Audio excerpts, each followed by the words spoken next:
cómo es que un joven, nacido en el Caribe, se ve envuelto en la guerra de independencia de los Estados Unidos y se convierte en la mano derecha de George Washington. A lo largo de los dos actos del musical, el elemento de la guerra aparece desde el principio, y aunque se va mitigando rumbo al final del segundo, nunca deja de ser relevante. En este video, analizaremos el tratamiento que Hamilton, An American Musical, hace de la guerra. Estás en Sobreanalizando. Comenzamos. Desde el comienzo del musical, la guerra se encuentra presente en todas partes.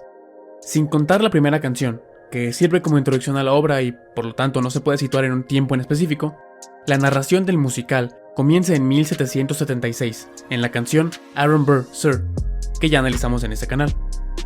Ahora, la Declaración de Independencia fue firmada el 4 de julio de ese mismo año, aunque las cosas estaban tensas desde hacía ya algunos años, pues Gran Bretaña triunfó, al menos parcialmente, sobre Francia en lo que se conoció como la Guerra de los 7 años porque, ya saben, duró 7 años. En fin, el triunfo de Gran Bretaña se debió en parte al gran apoyo económico y militar de las 13 colonias, apoyo que no fue recompensado. Eso, sumado a medidas represivas del gobierno inglés, descontento por impuestos excesivos y algunos altercados en los que los norteamericanos asaltaron 3 naves que llegaban a América cargadas de té y lo tiraron al mar. Sí, el primer altercado revolucionario fue tirar el té en 1773. Como sea, esto intranquilizó a los británicos. Algunos altercados después, Thomas Jefferson redactó, entre junio y julio del 76, con la ayuda de otros ciudadanos, la Declaración de Independencia de los Estados Unidos, que fue aprobada el ya mencionado 4 de julio. Y estamos de nuevo en la canción Aaron Burr, Sir. Como recordaremos, Hamilton le expresa a Burr su deseo de que haya una guerra para poder mostrar su valía.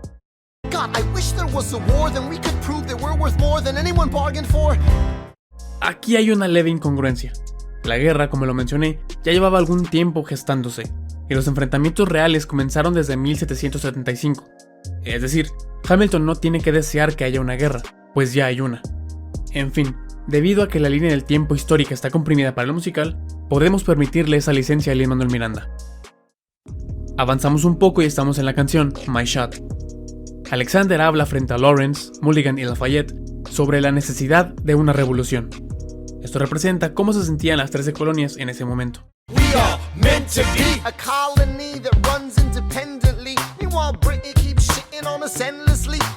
Essentially, they tax us relentlessly. Then King George turns around, runs a spending spree. He ain't never gonna set his descendants free, so there will be a revolution in this century.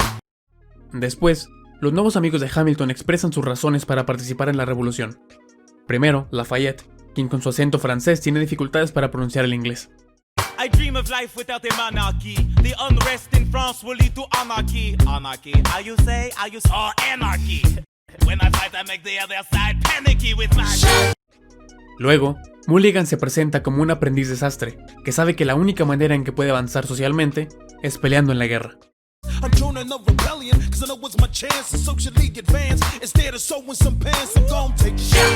Por último, John Lawrence expresa su deseo de terminar con la esclavitud.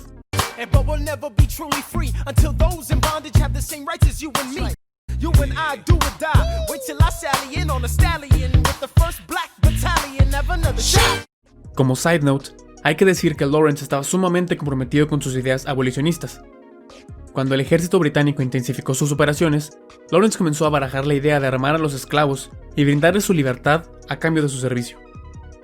En 1778, Lawrence pidió a su padre, Henry Lawrence, presidente del Congreso Continental, que le permitiera reclutar a 40 de los esclavos que le iba a heredar como parte de una brigada. Su padre aceptó, pero con tantas restricciones que el proyecto se pospuso. Para 1779, el Congreso aprobó el concepto de un regimiento de esclavos, de modo que Lawrence reclutó a 3,000 soldados negros.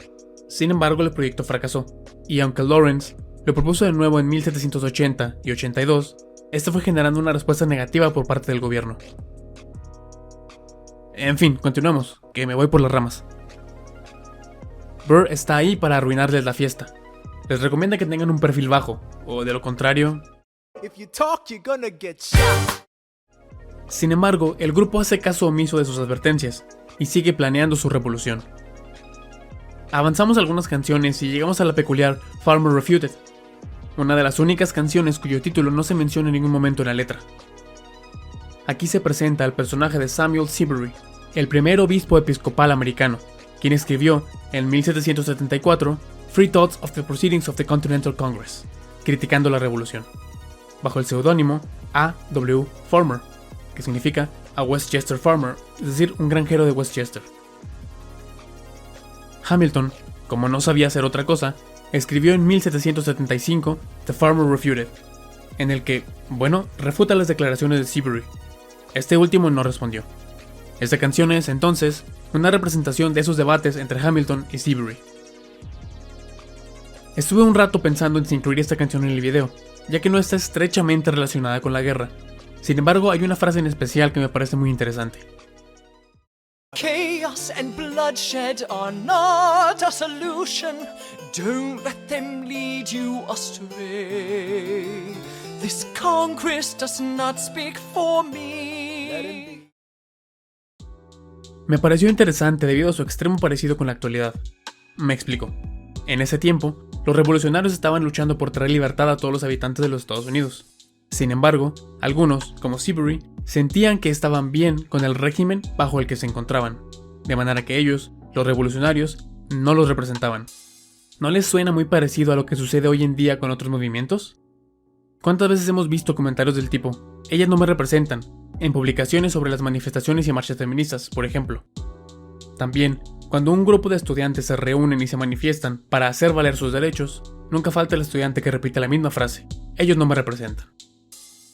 Vale, continuemos que hoy estoy divagando mucho. El rey George III, al enterarse de la revolución, envía tropas hacia las costas americanas. Hago un paréntesis para hablar un poco de la canción You'll Be Back, la primera de las 3 apariciones del rey. Se presenta al monarca en una especie de relación tóxica con las colonias, y está seguro que, aunque se vayan, eventualmente van a volver. You'll be back, soon you'll see. You remember you belong to me. 'Cause when push comes to shove, I will kill your friends and family to remind you of my love. Da da da da da da. Aún así, la guerra continúa. En la canción Right Hand Man, el oficial británico Richard Howe envía 32.000 tropas por mar con rumbo a América, de manera que el pequeño ejército de revolucionarios se ve rodeado de inmediato. En esta canción se presenta por primera vez a George Washington, el líder indiscutible de la revolución. La situación, sin embargo, no es alentadora. We are outgunned, outmanned, outnumbered, outplanned. We gotta make an all-out stand. Hey yo, I'm gonna need a right-hand man. Así, con todo en su contra, Washington decide que necesita a alguien que esté junto a él y le ayude a escribir su correspondencia, para que él pueda concentrarse en la batalla. De pronto, entra en su oficina un personaje familiar. Who are you? Aaron Burr, sir. Permission to state my case. As you were. Burr explica que fue un capitán bajo el general Richard Montgomery, quien en 1775, durante la batalla de Quebec, guió a un grupo de avanzada a una casa ocupada por soldados británicos, quienes abrieron fuego e hirieron a Montgomery en la cabeza. Burr intentó llevarse del campo el cuerpo del general, pero no pudo porque había una tormenta de nieve, seguía el fuego enemigo y, además, Montgomery era más alto que él. Burr le dice a Washington que piensa que podría serle de ayuda, pero... I have some questions, a couple of suggestions on how to fight instead of fleeing west. Vamos, que Burr estaba aplicando un mansplaining en toda la regla. Justo en este momento, Hamilton entra en escena. Yes, Well. Your Excellency, you wanted to see me. Hamilton, come in. Have you met Burr? Yes, sir. We keep meeting. En este punto, comienza a resultar obvio que Burr y Hamilton, aunque se consideran amigos, son más bien rivales. Y la respuesta de Washington a la insistencia de Burr no ayuda. As I was saying, sir, I look forward to seeing your strategy play out. Burr, Sir. close the door on your way out. Washington expresa su deseo de que se convierta en su ayudante. Y después de dudarlo un poco, Hamilton acepta. Aunque el futuro comenzaba a abrirse para Hamilton, las cosas no se veían bien para el ejército revolucionario. Las tropas británicas lo superaban en número. El Congreso exigía a Washington atacar, pero este sabía que era un suicidio atacar a las tropas mejor construidas y armadas del enemigo. Hamilton ya manejaba toda la correspondencia del general, Congress writes, George attacked the British forces. I shoot back, we have resorted to eating our horses. Joseph Plum Martin escribió en el libro Memorias de un soldado revolucionario su experiencia en ese tiempo. Estamos absolutamente, literalmente muriendo de hambre. Declaro solemnemente que no puse un solo bocado en mi boca por 4 días con sus noches, excepto por un pequeño trozo de madera de abedul negro que roí de un palo de madera. Vi varios hombres rostizar sus viejos zapatos y comerlos. Y fui luego informado por uno de los camareros de oficiales que algunos de los oficiales mataron un pequeño perro que perteneció a uno de ellos. Todo eso se debía a que, cuando el Congreso declaró la independencia, habían ya comenzado a imprimir su propia moneda, conocida como moneda continental. Y esta era la que se proveía al ejército para comprar suministros para pelear contra los británicos. Sin embargo, una moneda nueva de una nación recién creada y en guerra, impresa de manera rápida y en gran cantidad, no pudo competir con la moneda británica. Para 1780, la moneda valía una 40ª parte de su valor, y ni los mercaderes y vendedores que apoyaban la revolución podían aceptar dinero americano. Esto, claro, funcionó muy bien para el ejército británico, y en contra del revolucionario, pues el primero podía comerciar libremente, mientras que el segundo se veía paralizado por la falta de recursos.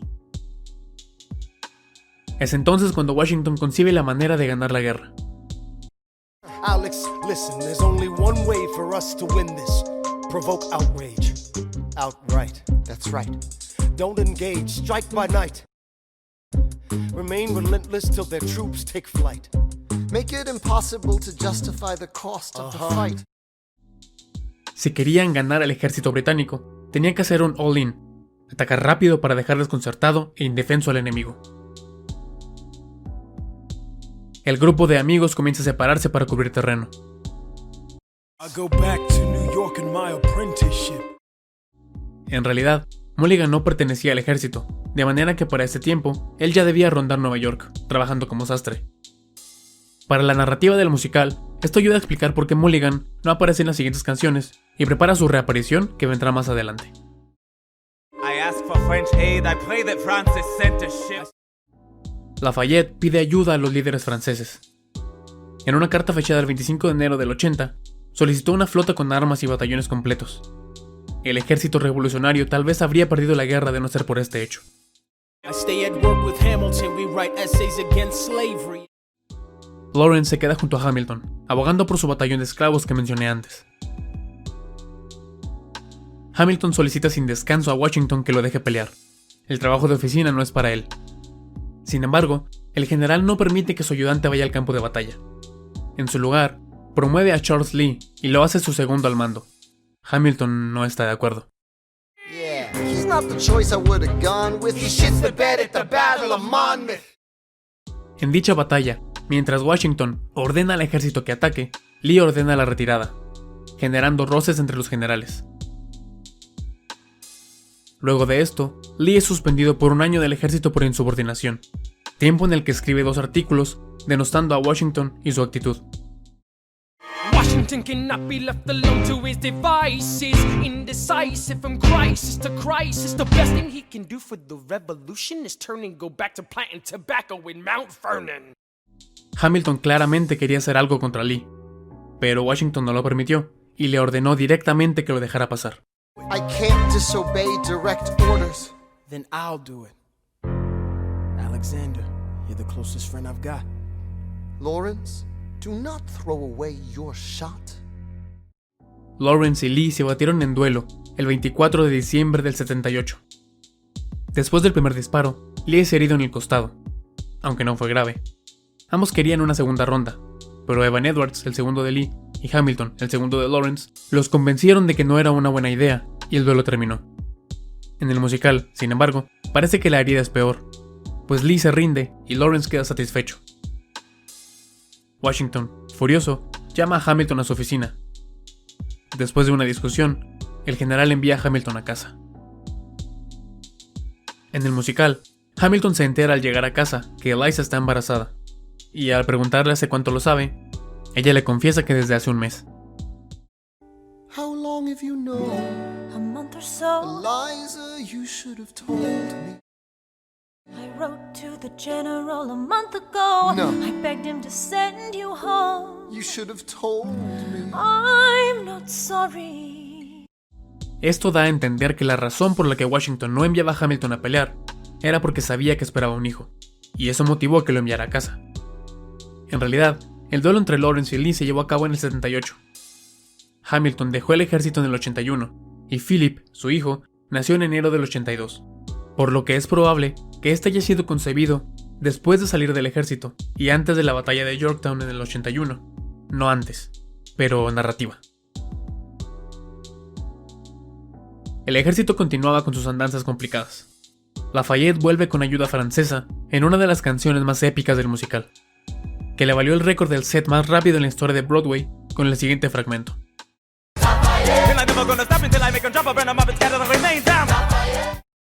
Lafayette convence a Washington de que para ganar la guerra necesita de vuelta a Hamilton, de manera que este lo recluta de nuevo, justo a tiempo para The Battle of Yorktown, 1781. En agosto del 81, el ejército revolucionario rodeó las tropas del general británico Charles Cornwallis en Yorktown. El cuarteto de amigos se encuentra peleando cada quien desde su trinchera. So the American experiment begins with my friends all scattered to the winds. Lawrence is in South Carolina, redefining bravery. We'll never be free until we end slavery. Esto no es preciso históricamente, ya que Lawrence participó en la batalla. Lin-Manuel Miranda aclaró que esto era necesario narrativamente. Necesitaba ponerlo ahí porque no tenía tiempo para explicar su subsecuente viaje a Carolina del Sur. When we finally drive the British away, Lafayette is there waiting in Chesapeake Bay.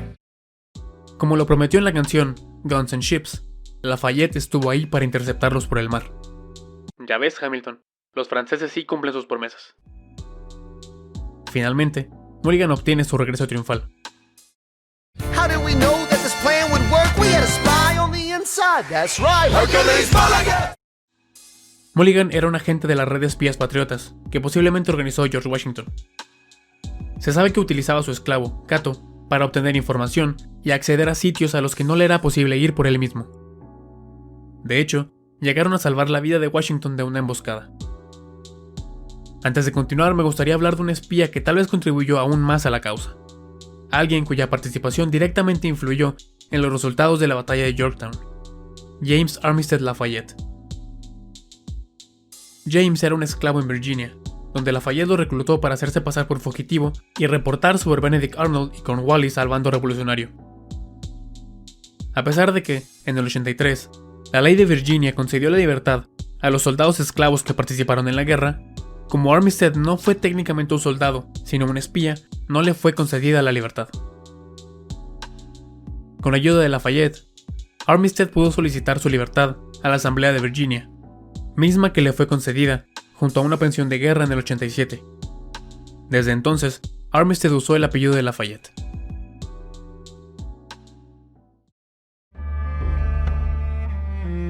After a week of fighting, a young man in a red coat stands on a parapet. We lower our guns as he frantically waves their white handkerchief. And just like that it's over, we tend to our wounded, we count our dead. Black and white soldiers wonder alike if this really means freedom. Not yet.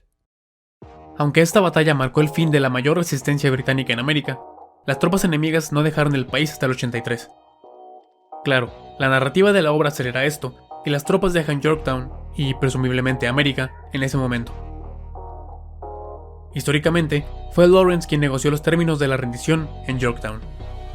Después de rendirse, los británicos solicitaron los honores de guerra.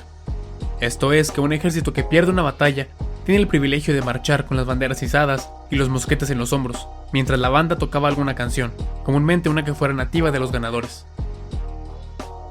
Esto se hacía como un acto simbólico de un ejército que peleó con honor y reconoce a su vencedor.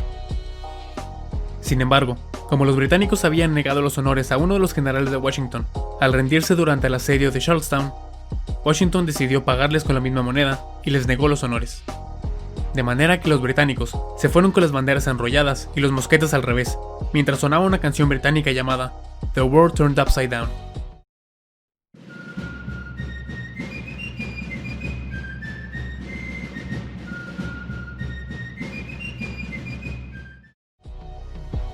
Miranda tomó el nombre de esta canción para la que sonó cuando los británicos dejaron Yorktown.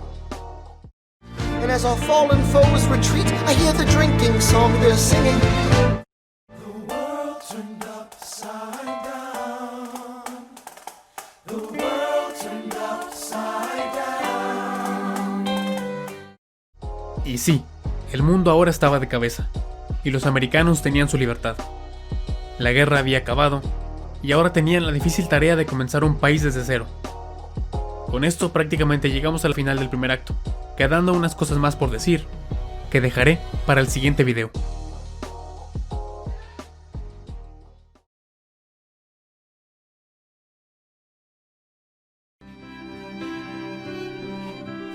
I may not live to see our glory, Alexander, there's a letter for you from South Carolina.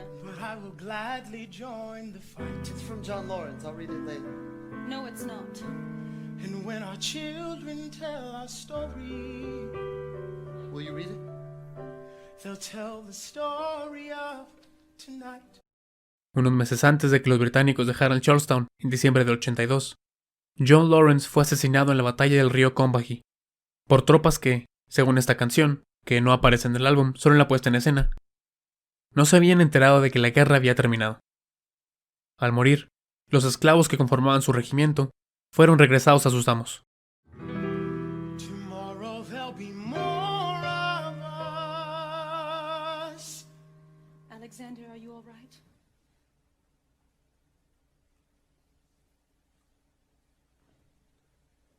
I have so much work to do. Y eso es todo por hoy. Gracias por ver esta cuarta parte de mi serie analizando Hamilton, An American Musical. Espero que te haya gustado. Vaya que ha sido un video complicado. Es el más largo que he hecho hasta hoy, pero el tema lo meritaba. Tuve un descanso de unos meses del canal debido a cuestiones de la universidad y el trabajo, así que ahora que soy libre puedo continuar con los videos. No te olvides de dejar tu manita arriba si te gustó este video. Suscríbete y dale a la campanita para que no te pierdas los próximos videos que suba. Y compártelo con tus amigos para llegar a más personas. Te dejo mis redes sociales por si me quieres seguir. Y manténganse seguros en la medida de lo posible.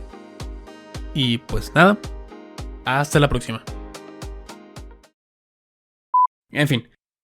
El triunfo de Gran Bretaña. El triunfo de Gran Bretaña.